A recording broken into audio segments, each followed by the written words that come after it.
Jay and I have a lot to say about the topic of author responsibility, especially when it comes to writing for a young adult audience. Today's video is just a brief discussion of why we think relationship tropes and relationship dynamics matter in YA fiction.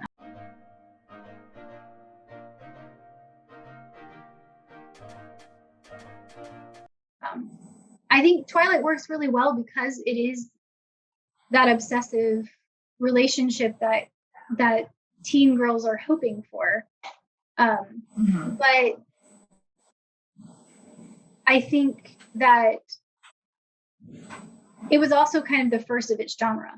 And now that's become like a pattern that is showing up in lots of books because it was so successful with Twilight. And so as a YA author, I have to ask, like, is there a way to meet the reader's expectations and to keep these teen readers engaged and happy without promoting this kind of unhealthy relationship? I know sometimes, like, some authors, I've watched interviews and things, and they'll say, well, it's a parent's responsibility to teach their children these things. But let's be honest, like, it's kind of a cop-out to not have to be accountable for your work. I've made mistakes in my books. Like, I've made relationship mistakes in my books where I thought, and it was usually pulling, like, from my own life experience, because sometimes you don't know something's wrong until someone makes you aware of the fact that it's wrong. And I feel like, as a writer, if I'm going to write stuff for younger audience, then it has to be, it has to portray healthy relationships as good and unhealthy relationships as bad. And there is a way to do that. So I always get frustrated when I'm hearing an interview from a YA author and they're like, well, it's not really my responsibility. I'm just here to write entertaining stories. Not really. Because if you're going to write entertaining stories, you also have to understand the effect that you're having on young minds who are still developing and still learning how life works. I mean, I'm 40 years old and I'm still learning how life works. I mean, my daughter's 6. Every day is a new adventure that I didn't expect to happen. So there's a definite responsibility. There's a line, of course, like, you can't hold an author accountable for somebody actually going out and making a poor choice. But at the same time, I think to say it's not your problem, you shouldn't have to worry about it, is also kind of irresponsible. Yeah. I mean, I think the YA audience typically is aiming for 13 to 17-year-olds.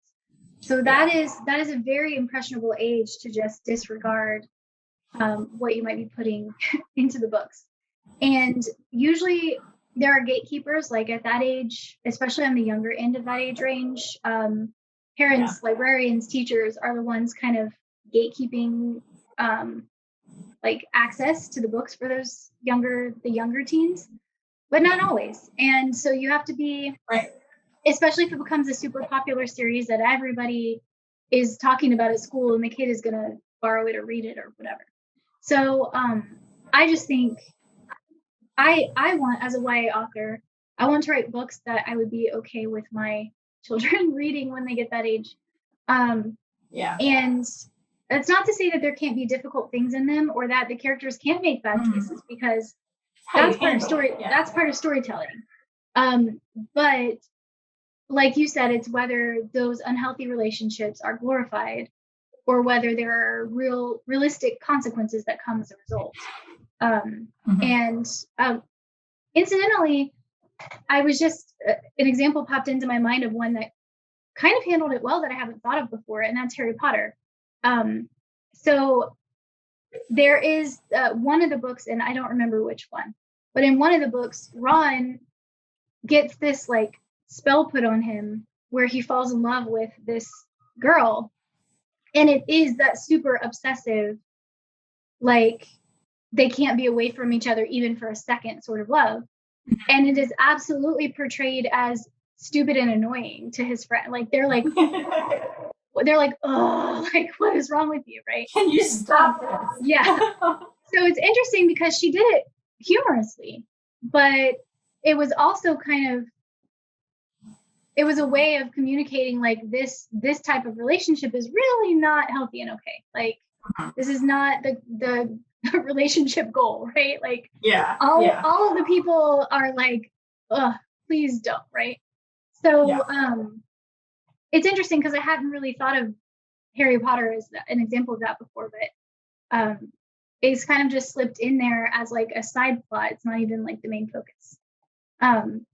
So I think there's ways, if you're wanting to create that drama as an author, and that wish fulfillment, and to hit those the feels that the teen audience wants, I think there's ways to do that without glorifying those unhealthy relationship dynamics. I mean, if nothing else, you can have the relationship grow and evolve over the course of the book as well. Like, it doesn't have to be that, she doesn't end up with that guy. Like, maybe they do end up together, but maybe they grow and kind of realize that the obsessiveness is not healthy, or, I'm sure there are plenty of directions that could go, but I do think we have a responsibility as authors. And when I say that, I'm not saying that it's our responsibility. We can't control how readers interpret our books. I'm just going to put that out there, because I have written some things that I've gotten messages from readers, and they're like, I loved how you can put this message in there. And I'm like, that is not accidental, but thanks. Like, it never would have occurred to me to pull that message out of that. And I'm not sure that's how I meant it, but to that reader, that's what it meant. So we don't completely have control over that, but what we do have control over is the intentionality that we put into crafting the themes and the messages in our books. We can't always control how readers interpret that, but we can control what we include in our books and how it plays out. So I know I had a funny, you'll laugh because you'll remember the review. I think you'll remember. The author who said that my Grimm series was a travesty and a disgrace. Yes. That was because of how I portrayed the actual Grimm brothers, because for some reason we have trouble distinguishing fiction from nonfiction, I think, for him. But in that review, he went on to say that, one of the things he hated was how the main character lied to her friends about what she was. Like, okay, I can see from his point of view how lying to your friends about something is a bad thing. But she was lying about turning into a wolf. So there's some self-preservation situations that, you might want to. But he didn't like my book because he thought it portrayed bad relationships. And I can see that from his point of view. I was writing it from one point of view. He interpreted it a completely different way. So we definitely can't control how someone's going to interpret every single relationship that we make in a book. We'll never get the story written if we try to think about every single possible way that someone can interpret this relationship. Furthermore, even if we did, we're still going to write something that's going to make somebody mad, or that they're going to interpret the wrong way. Because every reader brings their own experiences to it. Right. See, like, I was thinking my main character is protecting her two best friends by not telling them she's a shape-shifting werewolf that could potentially put them in danger. His point of view as, well, if they're your best friends, you shouldn't be lying to them. Which, let's face it, nobody tells the complete truth to everybody that they know. They just don't. There are bits and pieces of you that people get to know about, and bits and pieces that they don't get to know about. And then some people thought the relationship between Calla and Will was really toxic because they thought that he was an explosive, patriarchal kind of guy. I mean, after 1,000 years, you're going to get a little cranky about stuff, especially teen drama. So, but I can see it from both points of view. So the way people interpret your work is, there's a level of responsibility, but where does that responsibility end? Yeah. I mean, for me, like, you can only do what you can do as an author. So, I mean, I absolutely think because every reader is bringing their own life experiences and their own worldview, things may be interpreted completely differently than how I meant them. And there's, I can't control that. There are even people who just the fact that, if in fantasy, especially paranormal, if you have an immortal falling in love with a human teen, they have a huge problem with that because of the age difference. So, but that is a super common trope that's in almost every paranormal book. So, I mean, some of it comes down to knowing your audience and knowing enough about what your audience might, how your audience might interpret. Like, to be honest, the guy who left you that review, I don't think was your target audience. And so he was coming, so he was coming from a much different perspective than female teen readers would be coming from reading your series. And I don't think that, you know, to them, it's going to make sense that she doesn't just come out and tell everybody that she's a shifter. And to me, honesty is a big thing. I try to always make sure that if a character is dishonest, that it's not portrayed, it's not glorified. They may do it in the moment if they have to. I don't even do that often, but omitting the truth, keeping secrets, that kind of thing, when they have to. But there's always realistic consequences. Sometimes that consequence is just that, like, it distances the relationship, and now they've got like problems now because they've isolated themselves by not telling anyone. One of the things in Harry Potter, and you know, I let my kids read Harry Potter and we watch the movies, and but one of the things I've discussed with them as we're reading and watching is the fact that the protagonists do lie fairly often.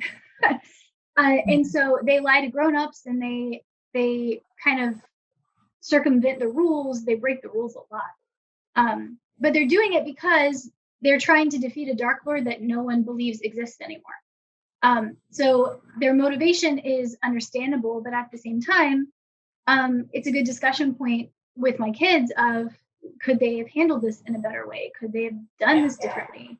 The one thing in that series is that it doesn't always work out great for them. Like, in the end, usually by the end of every book, not so much as the series goes on, but in the first few books, by the end of every book, it's all resolved, but they have some serious consequences in between because of the choices that they make and because they're breaking rules.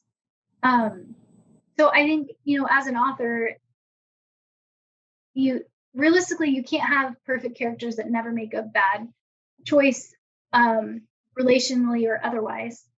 But I think it's more about the patterns. Like, what pattern are you setting up for your character that's going to come across to your reader as either like the implied advice because it all turns out for them, or an implied warning because there are consequences to it.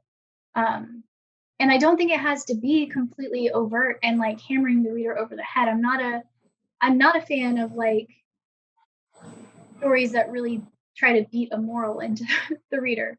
But I think that there are plenty of opportunities to weave life lessons into the characters' experiences and their conversations and their interactions with other people, so that even if they make really poor choices, they are at least acknowledged rather than just ignored and everything works out. Yeah. So what are your thoughts? Does it matter how relationship dynamics are portrayed in young adult fiction? Do authors have a responsibility? Let us know your thoughts in the comments below, and we'll catch you in the next video. Thanks for watching.